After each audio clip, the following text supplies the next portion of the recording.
nama Bapa dan Putra dan Roh Kudus. Amin.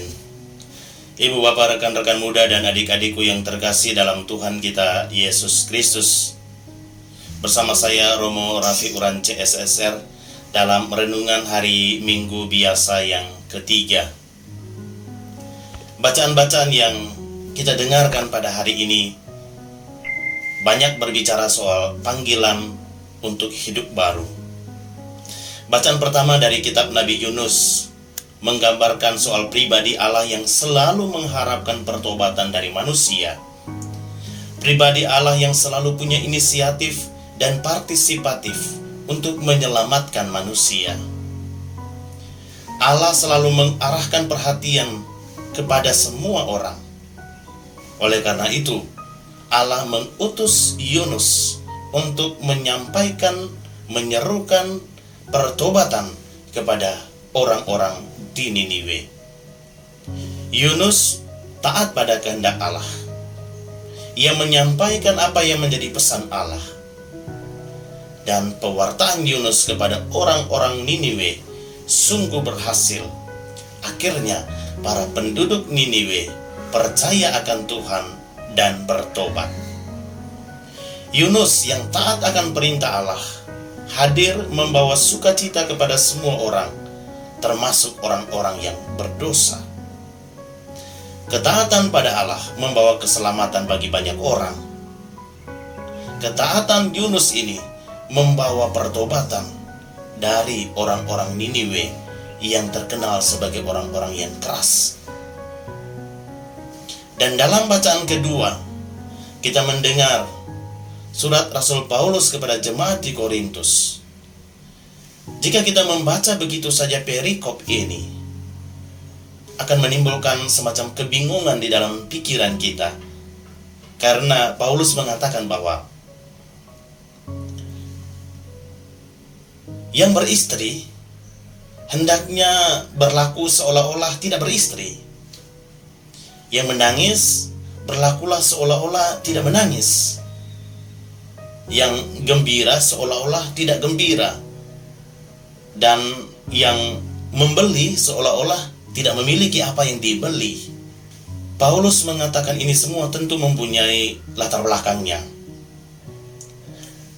Kota Korintus adalah sebuah kota yang besar, yang padat penduduknya, dan menjadi pusat perdagangan yang mengakibatkan kehidupan iman dan moral di sana sangat merosot.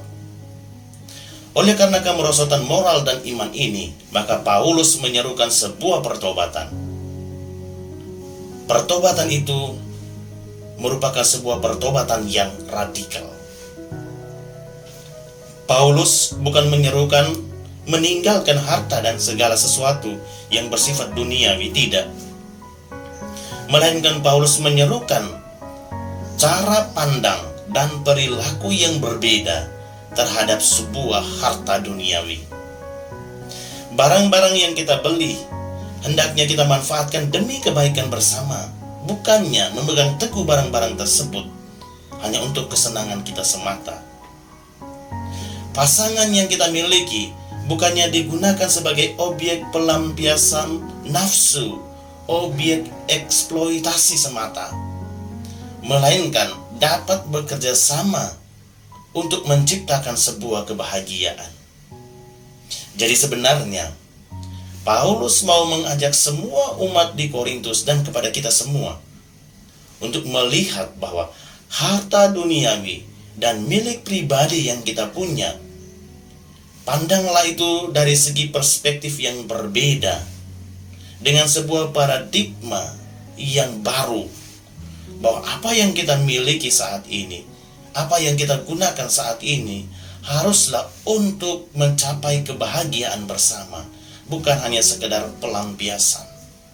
Dan dalam bacaan Injil yang diambil dari Injil Markus, kita mendengar kisah tentang panggilan para murid Yesus yang pertama, yaitu Andreas, Simon, Yohanes, dan Yakobus.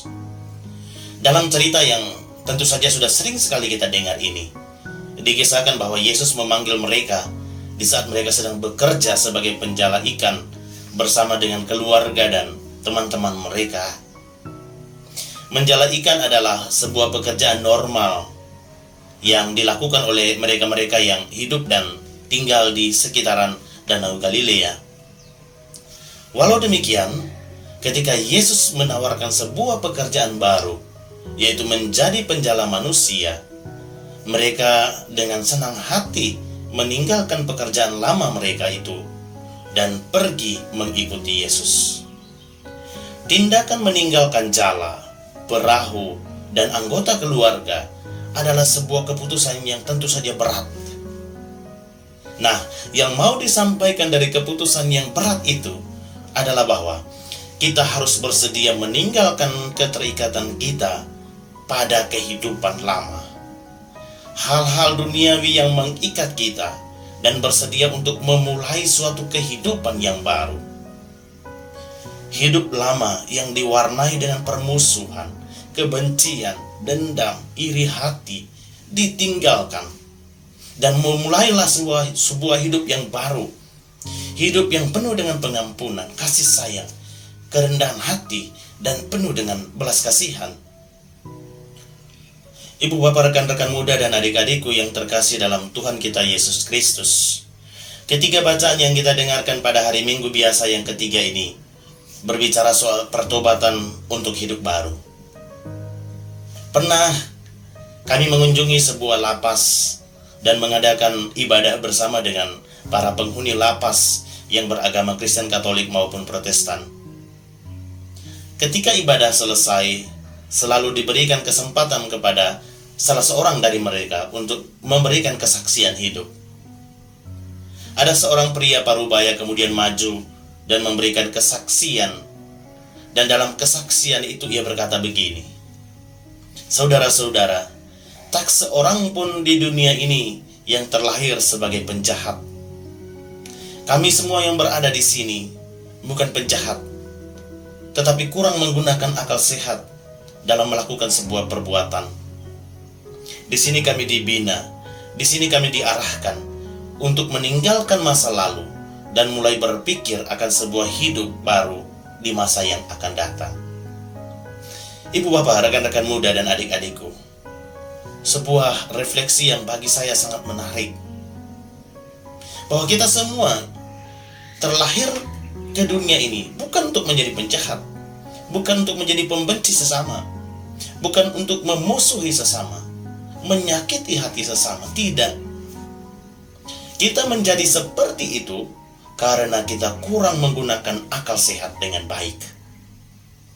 Maka marilah kita menggunakan akal sehat kita untuk melihat diri kita masing-masing.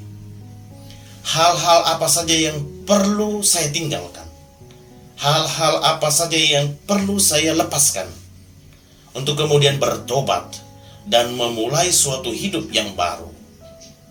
Belajarlah dari orang-orang Niniwe yang mau berbalik ke jalan yang benar dengan meninggalkan cara hidup hedonisme dan egoisme yang tinggi, dan belajar dari para murid Yesus yang bersedia meninggalkan keterikatan duniawi untuk pergi bersama Yesus mewartakan Injil, kabar sukacita, kepada banyak orang.